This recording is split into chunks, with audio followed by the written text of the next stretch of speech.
Sementara itu, psikolog forensik Reza Indragiri berpandangan pemerkosaan oleh Dr. Bius terjadi karena minimnya pengawasan. Reza menyebut pelaku dan organisasi harus bertanggung jawab atas kasus pemerkosaan tersebut.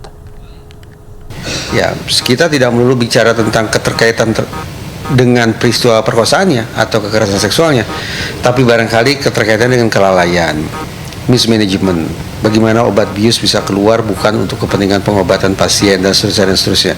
Nah, paling tidak dua pihak itu yang harus memberikan pertanggungjawabannya, yaitu individu, si oknum dokter, dan organisasi. Organisasi kalau kita rincikan lagi siapa? Ya paling tidak dari pihak rumah sakit, mengingat TKP-nya ada di rumah sakit. Instrumen kejahatan atau sumber daya yang digunakan oleh si pelaku juga besar kemungkinan datang dari rumah sakit.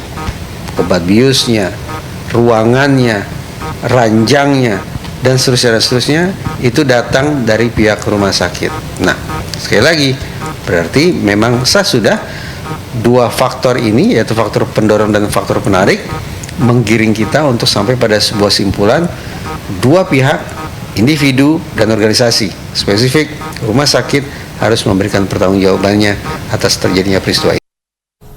Kembali di iNewsroom, pemirsa, Kejaksaan Tinggi Jawa Barat menunjuk 4 jaksa penyidik untuk menangani kasus dugaan pemerkosaan yang dilakukan dokter residen PPDS Priguna Anugrah Pratama terhadap pasien dan keluarga pasien di Rumah Sakit Hasan Sadikin, Bandung, Jawa Barat.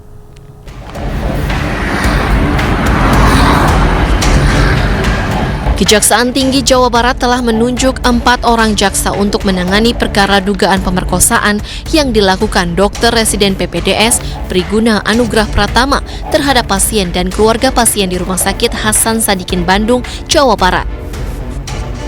Selain itu, pihaknya telah menerima surat pemberitahuan dimulainya penyidikan atau SPDP dari penyidik Reskrim Polda Jawa Barat terkait dengan perkara tersebut pada akhir Maret 2025.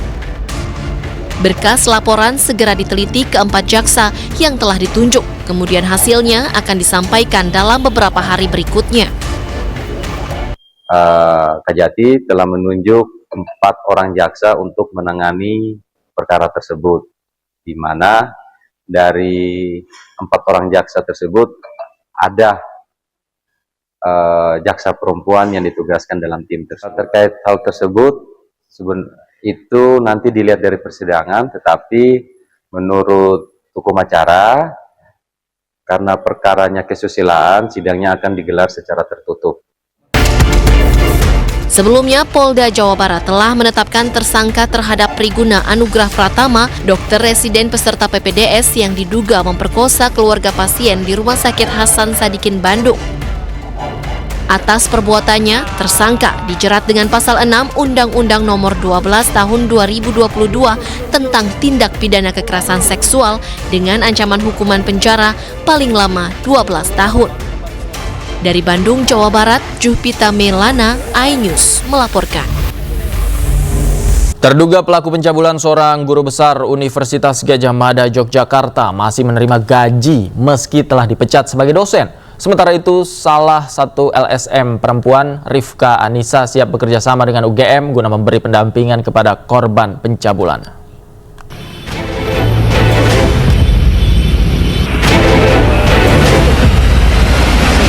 Guru Besar Fakultas Farmasi Universitas Gadjah Mada atau UGM Yogyakarta (EM) yang telah dipecat sebagai dosen akibat terbukti melakukan pencabulan terhadap mahasiswinya masih menerima gaji. EM masih menerima gaji lantaran statusnya masih menjadi PNS dan menjabat guru besar.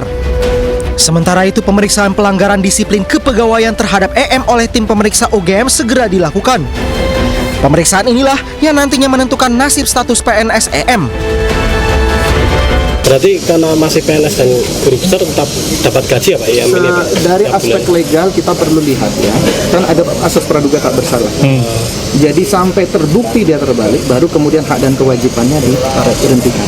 Karena begini, tanpa ada putusan atau yang final, kemudian terus kita menghapuskan hak dan kewajiban seseorang, dia akan bisa menggugat hak dan kewajiban.